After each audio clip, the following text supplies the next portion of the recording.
السلام عليكم ورحمة الله وبركاته. الحمد لله رب العالمين، نحمده ونستعينه ونستغفره ونؤمن به ونتوكل عليه ونعوذ بالله من شرور أنفسنا ومن سيئات أعمالنا. من يهده الله فلا مضل له ومن يضلل فلا هادي له. ونشهد أن لا إله إلا الله وحده لا شريك له. ونشهد أن محمدا عبده ورسوله أما بعد.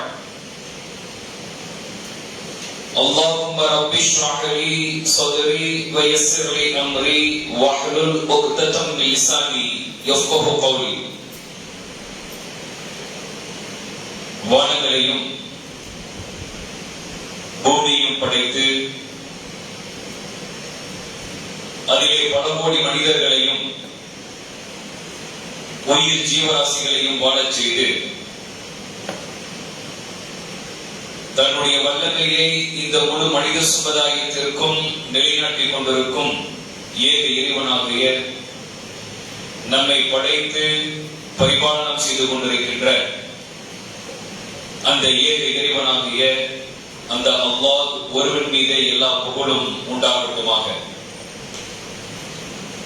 அவனுடைய சாந்தியும் சமாதானமும் நபி முஹம்மது ஸல்லல்லாஹு அலைஹி வஸல்லம் அவர்கள் மீதும்,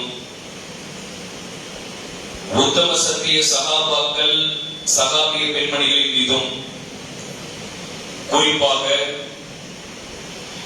இந்த ரமலானுடைய மாதத்திலே அல்லாஹ்வுடைய இறை இல்லத்திலே மார்க்கத்தை அறிந்து கொள்ள வேண்டும் என்பதற்காக வேண்டி இந்த சபையிலே கூடியிருக்கின்ற நம் அனைவரின் மீதும் ஏக இறைவனுடைய கருணையும் அருளும் அன்பும் என்றென்றும் நின்று நிலவட்டுமாக. அன்பிற்கும் பாசத்திற்கும் உரிய சகோதரர்களே, சகோதரிகளே, பெரியவர்களே, தாய்மார்களே, திருமறை குர்ஆன் தொகுக்கப்பட்ட வரலாறு என்கின்ற இந்த கருப்பொருளை மையமாக கொண்டு நேற்றைய தினம் நபி முஹம்மது ஸல்லல்லாஹு அலைஹி வஸல்லம் அவர்களுக்கு இந்த திருமறை குர்ஆன் ஆரம்பத்தில் ஓதுதல் அடிப்படையிலே அல்லாஹ் ரப்பல் ஆலமீன் இறக்கி அருளினான். அதை சஹாபாக்கள் இறங்க கற்றுக்கொண்டார்கள். பிறகு தொழுகையின் மூலமாக அந்த திருமறை குர்ஆனுடைய வசனங்களை திரும்ப திரும்ப ஓதி மனனம் விட்டுக் கொண்டே இருந்தார்கள். பிறகு வெளி பிரதேசங்களுக்கு ரசூல் ஸல்லல்லாஹு அலைஹி வஸல்லம் இந்த சஹாபாக்களை அனுப்பி வைக்கின்ற பொழுது திருமறை குர்ஆனுடைய ஆயத்தை சொல்லி தாவத் செய்யக்கூடிய பணியை மேற்கொண்டார்கள். அதனைத் தொடர்ந்து இந்த திருக்குர்ஆனை மனனம் செய்யக்கூடியவருடைய சிறப்புகள், திருக்குர்ஆனை ஆர்வமூட்டிய செய்திகளை எல்லாம் நேற்றைய தினம் நாம் அறிந்தோம். அதனைத் தொடர்ந்து இந்த திருமறை குர்ஆன் எழுத்து வடிவில் எப்படி மாறியது? முதலில் ஜிப்ரீல் அலைஹிஸ்ஸலாத்து வஸ்ஸலாம் அவர்கள் மூலமாக இந்த திருக்குர்ஆன் ஒளி வடிவில், அதாவது ஓதுதல் அடிப்படையில் இறக்கப்பட்ட இந்த வசனங்கள் எப்படி எழுத்து வடிவில் மாறியது என்கின்ற ஒரு சில தகவலை இன்ஷா அல்லாஹ் இன்றைய தினம் நாம் பார்க்க கடமைப்பட்டிருக்கிறோம். அவ்வப்பொழுது இறக்கப்பட்ட திருமறை குர்ஆனுடைய ஆயத்துகள், வசனங்கள் எல்லாம் ரசூல் ஸல்லல்லாஹு அலைஹி வஸல்லம் ஒவ்வொரு நாளும் படித்துக் கொண்டும் சஹாபாக்களுக்கு எடுத்துரைத்துக் கொண்டும் அதை மனனம் செய்து கொண்டும் இருந்தார்கள் என்பது நாம் அறிந்தது. பிறகு ரசூல் ஸல்லல்லாஹு அலைஹி வஸல்லம் ஒரு ஆய்வை நடத்துகிறார்கள். நமக்கு எப்பொழுது வேண்டுமானாலும் மரணம் நிகழலாம், இந்த பூமியை விட்டு நாம் பிரிந்து செல்லக்கூடிய நிலைமை உண்டாகும். ஆகவே மனிதனுடைய உள்ளங்களில் பாதுகாக்கப்படக்கூடிய இந்த திருமறை குர்ஆனுடைய வசனங்கள், ஆயத்துகள் எல்லாம் எழுத்து வடிவிலும் நாம் ஏதாவது ஒரு முகாந்திரத்தின் அடிப்படையில் பாதுகாத்து வைத்துக் கொள்ள வேண்டும் என்று நபி ஸல்லல்லாஹு அலைஹி வஸல்லம் அவர்கள் முடிவெடுத்தார்கள். அப்படி முடிவெடுத்த நபி ஸல்லல்லாஹு அலைஹி வஸல்லம் அவர்கள் திருமறை குர்ஆனுடைய வசனங்களை எழுதுவதற்காக வேண்டிய பிரத்யேகமாக சில சஹாபாக்களை நபி ஸல்லல்லாஹு அலைஹி வஸல்லம் நியமித்தார்கள். அதிலே காலித் பின் வலீத் ரலியல்லாஹு அன்ஹு அவர்கள் இருந்திருக்கின்றார்கள். உபை பின் கஅப் ரலியல்லாஹு அன்ஹு அவர்கள் அந்த வஹி எழுதக்கூடிய அந்த ஒரு பணியில் ரசூல் ஸல்லல்லாஹு அலைஹி வஸல்லம் தேர்வு செய்து வைத்திருந்தார்கள். சாபித் பின் கைஸ் ரலியல்லாஹு அன்ஹு அவர்கள் இவர்கள் மிக மிக வரலாற்றுக்கு சொந்தக்காரர்கள், சிறப்பு மிக்க நபித்தோடு. எந்த செய்திகள் இறக்கப்பட்டாலும் உடனே மனனம் செய்யக்கூடிய அந்த அளவிற்கு ஆய்வுக்கு சொந்தக்காரர். அல்லாஹ்வுடைய ரசூல் ஏதாவது ஒரு செய்தியை கேட்க வேண்டும் என்றால் உடனே அந்த சபையில் இந்த நபித்தோழர் இருந்திருக்கிறார். அடுத்து ஸைத் பின் சாபித் ரலியல்லாஹு அன்ஹு அவர்கள் இருந்திருக்கிறார்கள்.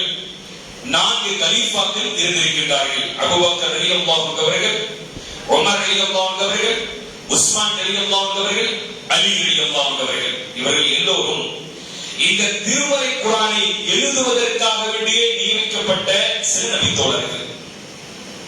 எதிலே இவர்கள் எழுதி வைத்தார்கள்? இன்றைக்கு இருக்கிற லேப்டாப்பின் மூலமாகவா? இன்றைக்கு இருக்கிற தொழில் சாதன வசதியின் மூலமாக அல்ல. அன்றைக்கு எந்தெந்த சாதனைகளை வைத்து பாதுகாக்க முடியுமோ அப்படி பாதுகாத்தார்கள். பேரித்த மரத்தினுடைய மட்டையிலே சில சஹாபாக்கள் எழுதி வைப்பார்கள். எதனை? அன்றைய தினம் இறக்கப்படக்கூடிய திருமறை குர்ஆனுடைய ஆயத்துகள், வசனங்கள். பிறகு ரசூல் ஸல்லல்லாஹு அலைஹி வஸல்லம் சொல்கிறார்கள், வெண்மையான கல்லிலே நீங்கள் இந்த வசனங்களை எழுதுங்கள். வெண்மையான கல்லிலே நீங்கள் இந்த அடையாளத்தை பதித்து எழுதுங்கள். அடுத்து நபி ஸல்லல்லாஹு அலைஹி வஸல்லம் பதனிடப்பட்ட ஒட்டகத்தினுடைய தோள்களிலே இந்த வசனங்களை எழுதி பாதுகாத்துக் கொள்ளுங்கள். பிறகு கால்நடைகள், விலங்குகளுடைய நீளமான எலும்புகளை நீங்கள் சேகரித்து அந்த எலும்புகளிலே இந்த வசனங்களை எழுதி பாதுகாத்துக் கொள்ளுங்கள். இப்படித்தான் அந்த சஹாபாக்கள் அல்லாஹ்வுடைய ரசூலுடைய காலத்தில் இறக்கப்பட்ட வசனங்களை எல்லாம் எழுதி வைத்து பாதுகாத்து வாழ்ந்து கொண்டு வந்தார்கள். இந்த எழுதப்பட்ட இந்த பிரதி எல்லாம் ரசூல் ஸல்லல்லாஹு அலைஹி வஸல்லம் அவர்கள் என்னையெல்லாம் சஹாபாக்களிடத்தில் எழுத சொன்னார்களோ அந்த வசனங்கள் எல்லாம் ஒரு தொகுப்பாக நபி ஸல்லல்லாஹு அலைஹி வஸல்லம் ஒரு பிரதியாகவே என்ன செய்தார்கள்? தன்னுடைய வீட்டிலே வைத்து பாதுகாத்து வந்தார்கள். ஆங்காங்கே சில சஹாபாக்கள் எழுதிய அந்த பிரதிகள் ஒவ்வொரு சஹாபாக்களுடைய இடத்திலும் ஆங்காங்கே வைக்கப்பட்டிருந்தது. இப்படி எழுத்தின் வடிவமாகவும் இந்த திருமறை குர்ஆனுடைய வசனங்கள், ஆயத்துகள் பாதுகாக்கப்பட்டிருந்தது அல்லாஹ்வுடைய தூதருடைய காலத்தில். பிறகு அல்லாஹ் தஆலா 98வது அத்தியாயத்தினுடைய 2வது வசனத்தில் ஒரு செய்தியை சொல்கிறார். என்ன செய்தி என்றால், சுஹுஃப் என்ற வார்த்தையை அல்லாஹ் பயன்படுத்துகிறார். இந்த சுஹுஃப் என்பது என்னவென்றால் தொகுக்கப்பட்ட ஏடுகள் என்பது பொருள். உதாரணத்திற்கு ரசூலும் மினல்லாஹி யத்லு சுஹுஃபம் முத்தஹ்ஹரா, அல்லாஹ் தஆலா திருமறையோட ஆயத்திலே சொல்கிறார். இந்த இடத்தில் சுஹுஃப் என்ற வார்த்தை தொகுக்கப்பட்ட ஏடுகள் என்பதை குறிக்கிறது. அன்றைய காலத்தில் திருமறை குர்ஆன் தொகுக்கப்படவில்லை என்பதற்கு இது சான்று அறிஞர்கள் சொல்கிறார்கள். ரசூல் ஸல்லல்லாஹு அலைஹி வஸல்லம் அவருடைய காலத்தில் இன்றைக்கு நாம் ஓதுவதை போன்றதொரு அமைப்பு முறை இல்லை. அல்லாஹ் தஆலா என்ன சொல்கிறான்? சுஹுஃபுன் அப்படின்னு சொன்னா அது தொகுக்கப்பட்ட ஏடுகள். ஒவ்வொரு ஏடுகளையும் நீங்கள் தொகுத்துக் கொண்டே வந்தால் அது ஒரு கிதாபாக மாறும். திருமறை குர்ஆனில் அல்லாஹ் தஆலா பல இடங்களில் கிதாப் என்ற வார்த்தையை பயன்படுத்துகிறார். ஆக அல்லாஹ்விற்கு தெரியும் ரசூல் ஸல்லல்லாஹு அலைஹி வஸல்லம் காலத்தில் வசனங்கள், ஆயத்துகள் எல்லாம் திறக்கப்பட்டது. ஆனாலும் அது முழுமைப்படுத்தப்படவில்லை. எப்படி? தொகுக்கப்படவில்லை. இறக்கப்பட்ட வசனங்கள் உண்மை, ஆயத்துகள் உண்மை, இருந்தும் கூட அது முழுமையாக தொகுக்கப்படாமல் இருந்தது என்பதற்கு உலமாக்களும் அறிஞர்களும் இந்த செய்தியை ஆதாரமாக நமக்கு பதிவு செய்கிறார்கள். நபி ஸல்லல்லாஹு அலைஹி வஸல்லம் அவர்கள் மரணத்திற்கு பிறகு அபூபக்கர் சித்திக் ரலியல்லாஹு அன்ஹு அவர்கள் 2 ஆண்டுகள் ஆட்சி செய்கிறார்கள். இந்த அபூபக்கர் சித்திக் ரலியல்லாஹு அன்ஹு அவர்கள் ஆட்சி செய்கின்ற பொழுது அன்றைக்கு எப்படி இந்த திருமறை குர்ஆனின் நிலைமை இருந்தது என்றால் இப்படித்தான் இருந்தது. அல்லாஹ்வுடைய ரசூல் ஒரு பிரதியை தன்னுடைய வீட்டிலே வைத்திருந்தார்கள். சஹாபாக்கள் ஒவ்வொருவரும் ஆங்காங்கே தங்களுடைய எழுத்துக்களின் மூலமாக ஒட்டகத்தில் எழுதியது, தோள்களில் எழுதியதெல்லாம் ஒவ்வொரு இடத்திலே வைத்து பாதுகாத்து வந்தார்கள். இந்த அபூபக்கர் சித்திக் ரலியல்லாஹு அன்ஹு காலத்தில் என்ன ஒரு வரலாற்று சிறப்புமிக்க ஒரு சம்பவம் நடந்தது. என்ன சம்பவம் தெரியுமா? அந்த அபூபக்கர் சித்திக் ரலியல்லாஹு அன்ஹு காலத்தில் மிகப்பெரிய ஒரு சூழ்ச்சிக்காரனாக இருந்த முசைலமா என்று சொல்லப்படக்கூடிய பொய்யன் ஒரு நபி, தன்னை நபி என்று வாதிட்டுக் கொண்டிருந்தான். முசைலமா என்ற யமாமா என்று சொல்லப்படக்கூடிய ஒரு பிரதேசத்திலே பிறந்த ஒரு மனிதன் நானும் ஒரு நபி என்று வாதிட்டுக் கொண்டிருந்தான்.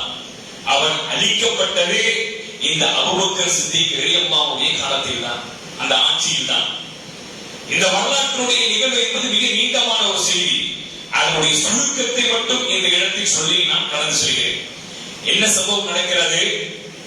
இந்த ஹிஜ்ரி 12ஆம் ஆண்டு அக்ரமா என்று சொல்லப்படக்கூடிய இடத்தில் வைத்து யமாமா என்று சொல்லப்படக்கூடிய ஒரு யுத்தம் நடந்தது. அந்த யமாமா போரில் இந்த பொய்யன் நபி என்று தன்னை வாதிட்டுக் கொண்டிருந்த இந்த முசைலமாவை எதிர்த்து அபூபக்கர் சித்திக் ரலியல்லாஹு அன்ஹு அவர்கள் படையை அனுப்பி யுத்தம் செய்த வரலாறு தான் இது. அதற்கு முன்பாக ஒரு செய்தி நீங்கள் பாருங்கள். புகாரி என்ற நபிமொழி தொகுப்பினுடைய 4373வது செய்தி. இதில் யமாமாவில இருந்து இந்த முசைலமா எங்கு வந்தான் தெரியுமா? மதீனாவிற்கு வருகிறான். ரசூல் ஸல்லல்லாஹு அலைஹி வஸல்லம் மதீனாவிலே இருக்கிறாங்க. மதீனாவிற்கு இந்த யமாமாவில இருந்து இந்த முசைலமா மிகப்பெரிய ஒரு படையை திரட்டி கொண்டு ரசூல் ஸல்லல்லாஹு அலைஹி வஸல்லம் இருக்கிற மதீனாவிற்கு வந்தார். அந்த இடத்தில் இந்த முசைலமா என்ன ஒரு பிரகடனத்தை சொல்கிறான் என்றால், ரசூல் ஸல்லல்லாஹு அலைஹி வஸல்லம் அவர்களை நான் சந்திக்க வேண்டும், அவரை நான் பார்க்க வேண்டும். ரசூல் ஸல்லல்லாஹு அலைஹி வஸல்லம் என்ன செய்கிறான்னு சொன்னா, நேரடியாக அங்கிருந்து சாபித் என்று சொல்லப்படக்கூடிய ஒரு நபி தோழரை அழைத்துக் கொண்டு அந்த முசைலமாவுடைய வீட்டிற்கு மதீனாவிற்கு ரசூல் ஸல்லல்லாஹு அலைஹி வஸல்லம் தனியாக கிளம்பி வந்தார்கள். உடனே ரசூல் ஸல்லல்லாஹு அலைஹி வஸல்லம் அவர்களை இந்த முசைலமா பார்க்கிறார். முசைலமா சொல்கிறான், நீங்கள் நபிதான் என்று நான் ஒற்றுக்கொள்கிறேன், நீங்கள் நபிதான்.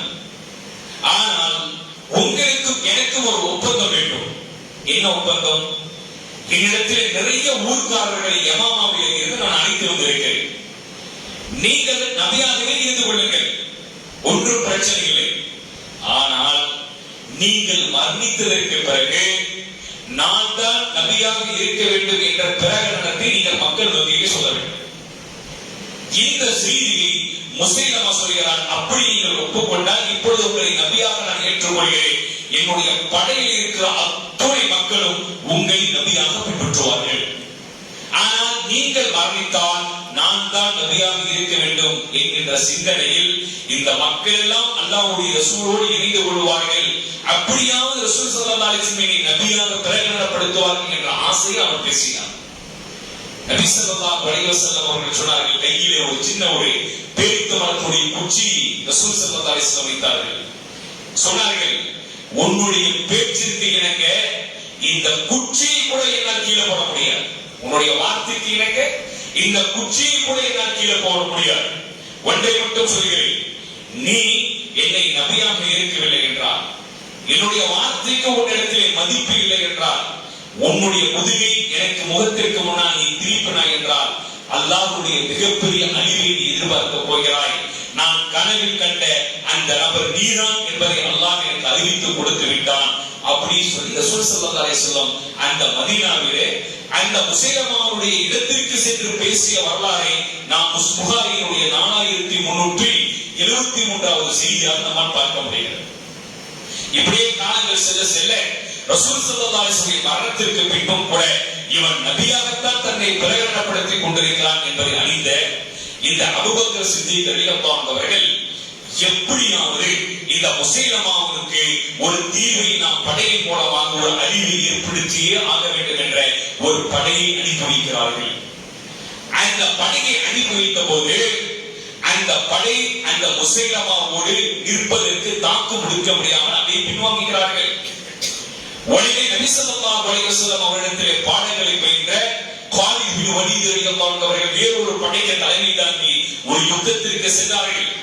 அந்த யுத்தம் முடிந்து வருவதை அறிந்த அபூபக்கர் சித்திக் ரலியல்லாஹு அன்ஹு அவர்கள் இந்த முசைலமாவுடைய படையை எதிர்கொள்ள முடியாமல் முன்னால் சென்ற படை பின்வாங்கி விட்டது, நீங்கள் அங்கு ஒத்துழைப்பு செய்து அந்த படைக்கு நீங்கள் தலைமை தாங்கி அந்த யுத்தத்தை நடத்துங்கள் என்று அனுப்பி வைத்தார்கள். காலித் பின் வலீத் ரலியல்லாஹு அன்ஹு அவர்கள் அழைத்தார்கள் எல்லா மக்களையும்.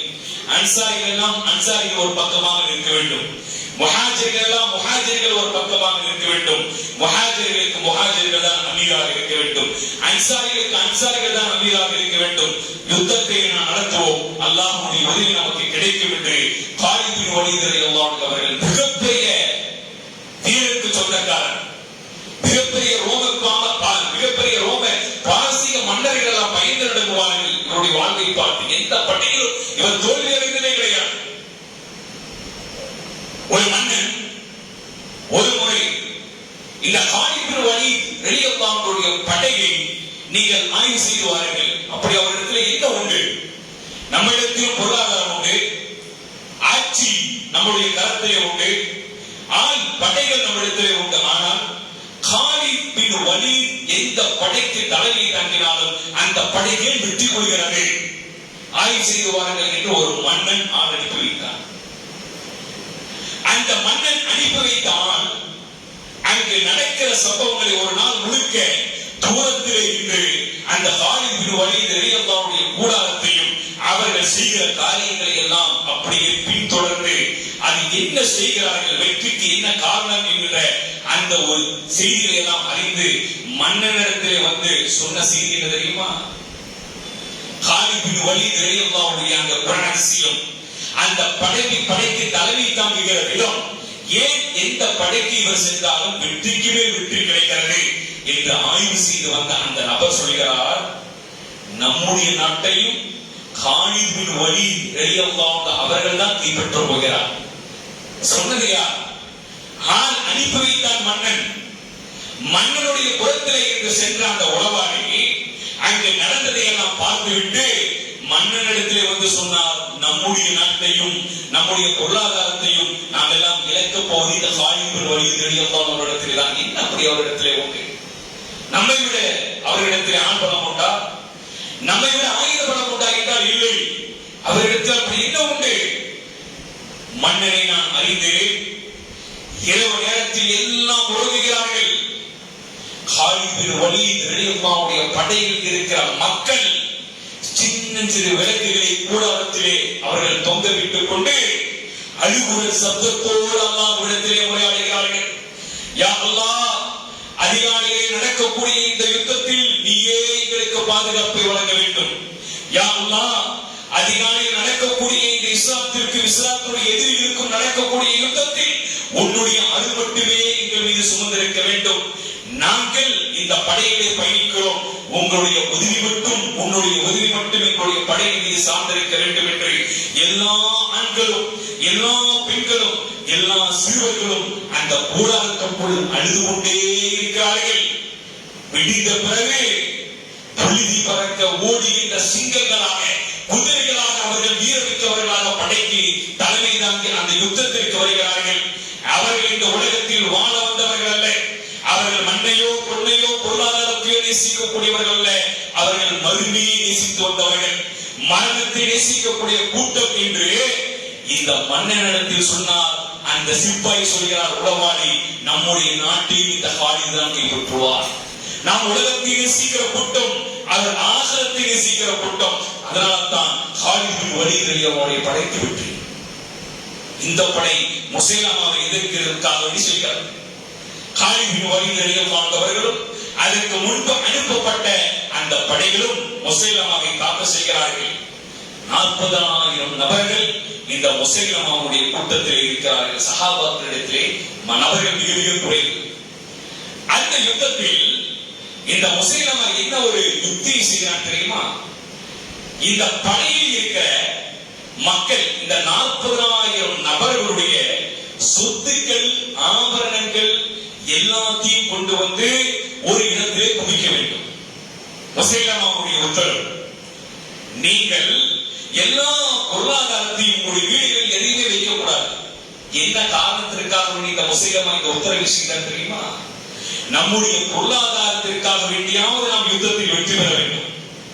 நாம் தோற்று போய்விட்டால் இந்த பொருளாதாரம், ஆபரணங்கள் நம்முடைய கையை விட்டு போய்விடும். ஆகவே எதை ஆசீர்வாதத்தை காட்டி இந்த முசைலமா யுத்தத்திற்கு அழைத்து செல்கிறான்?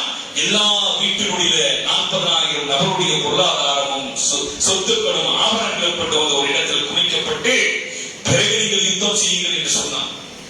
யுத்தம் செய்கிற இடத்திற்கு பின்னால் ஒரு அழகான பூங்கா, ஒரு தோட்டம் இருந்தது. எதற்காக வேண்டி இந்த தோட்டத்தில் வைத்து, தோட்டத்திற்கு முன்னால் வைத்து இந்த யுத்தத்தை இந்த முசைலமா செய்தான் தெரியுமா?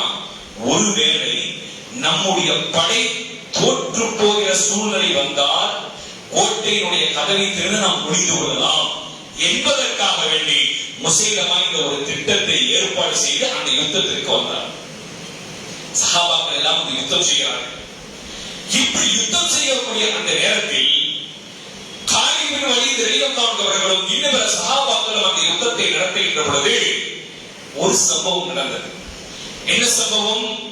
அந்த யுத்தம் நடக்கின்ற பொழுது ஆரம்ப காலத்தில் முஸ்லிம்களுக்கும் அவர்களுக்கும் மத்தியிலே மிகப்பெரிய யுத்தத்துடைய அந்த மூர்க்கத்தனம் அதிகமாகி, பிறகு அந்த முசைலமாவுடைய படையில் இருக்கக்கூடிய மிகப்பெரிய ஒரு தளபதி, அவருடைய பெயர் என்னவென்று பதிவு செய்யப்படுகின்ற பொழுது அவர் என்ன செய்கிறான் என்றால், முஹ்தம் என்று சொல்லப்படக்கூடிய ஒரு போர் தளபதி.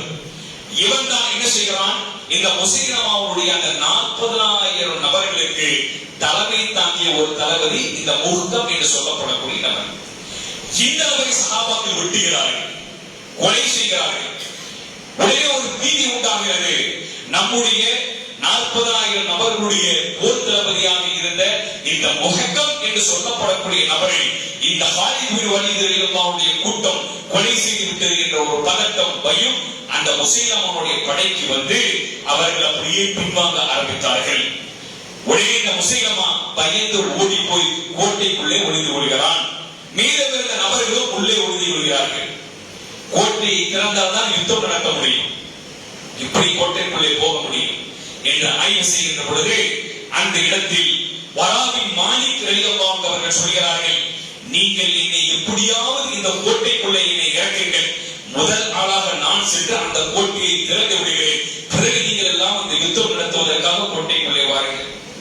சஹாபாக்களுடைய அவர்களுடைய அந்த ஒரு ஆலோசனையின் அடிப்படையில் எப்படியாவது இவரை தூக்கி அந்த கோட்டைக்குள்ளே இறக்க வேண்டும். அப்படி முடிவு செய்து சஹாபாக்கள் தூக்கி இந்த வராபின் மாலிக் ரலியல்லாஹு அன்ஹு அவர்களை உள்ளே இறக்கினார்கள். அவரை உள்ளே இறக்கி அந்த கோட்டையை திறக்கிறார். சஹாபாக்கள் உள்ளே நுழைகிறார்கள். இந்த முசைலமாவை கொலை செய்தது யார் என்றால், இதிலே ஒரு வரலாற்று சம்பவம் உண்டு. பத்ருடைய யுத்த களத்தில் ஹம்சா ரலியல்லாஹு அன்ஹு அவர்களை கொலை செய்தது யார்? வக்ஸி. இந்த வக்ஸி ரலியல்லாஹு அன்ஹு அவர்கள் பிரிதொரு காலத்தில் இஸ்லாத்தை தழுவுகிறார்கள், மார்க்கத்தை ஏற்றுக்கொள்கிறார்கள். ஆனால் ஆரம்ப காலத்தில் ஹிந்தா அம்மையாருடைய பேச்சை கேட்டு அவர் கொலை செய்தார். காரணம், ஹிந்தா அம்மையாருடைய அண்ணனையும் ஹிந்தா அம்மையாருடைய தந்தையையும் ஆரம்ப காலத்தில் ஒரு யுத்தத்தில் நடத்தப்பட்ட யுத்தத்தில் கொலை செய்தார்கள் ஹம்சா ரலியல்லாஹு அன்ஹு அவர்கள். அதற்கு பழி தீர்க்கும் முகமாக இந்த ஹம்சா ரலியல்லாஹு அன்ஹு அவர்களை கொலை செய்ய வேண்டும் என்பதற்காக ஹிந்தா அம்மையாரின் மூலமாக ஏற்பாடு செய்யப்பட்ட நபர் வக்ஸி. அவருக்கு பொருளாதாரமும் ஆட்சி அதிகாரமும் கொடுக்கப்பட்ட ஆசீர்வாதங்களை கூறி வக்ஸி ரலியல்லாஹு அன்ஹு அவர்கள் என்ன செய்தார்கள்? அந்த ஹம்சா ரலியல்லாஹு அன்ஹு அவர்களை கொலை செய்தார்கள். ஹம்சா ரலியல்லாஹு அன்ஹு அவர்கள் கொடூரமாக கொலை செய்யப்பட்ட இந்த சம்பவம் ரசூல் ஸல்லல்லாஹு அலைஹி வஸல்லம் அவர்களுக்கு தெரியும். ஒரு கட்டத்தில் வக்ஸி ரலியல்லாஹு அன்ஹு அவர்கள் இஸ்லாத்தை தழுவுகிறார்கள். நபி ஸல்லல்லாஹு அலைஹி வஸல்லம் கேட்டார்கள், நீங்கள் யார்? நான் வக்ஸி என்று சொல்கிறார். வக்ஸி என்றால் இந்த வக்ஸி என்று கேட்கிறார்கள். ஹம்ஸா ரலியல்லாஹு அன்ஹு அவர்களை கொலை செய்த வக்சி ரசூல் ஸல்லல்லாஹு அலைஹி வஸல்லம் சொன்னார்கள், நீங்கள் இஸ்லாத்தை தழுவிவிட்டீர்கள், உங்களுடைய முன் சென்ற பாவங்களை எல்லாம் அல்லாஹ் ரப்பல் ஆலமீன் மன்னித்து விட்டார். இருந்தும் கூட உங்களை பார்த்தால், உங்களுடைய பெயரை கேட்டால் என்னுடைய சிறிய தந்தையினுடைய ஞாபகம் எனக்கு வருகின்றது. ஹம்ஸா ரலியல்லாஹு அன்ஹு அவருடைய ஞாபகம் எனக்கு வருகின்றது. அவரை கொடூரமாக நீங்கள் கொலை செய்தது மட்டுமே என்னுடைய சிந்தனையை ஒதுக்கிறது. ஆகவே உங்களுக்கு ஒரு ரிக்வெஸ்ட் இருக்கிறது, தயவு செய்து என்னுடைய கண்ணுக்கு முன்னால் மட்டும் நீங்க வராதீங்க.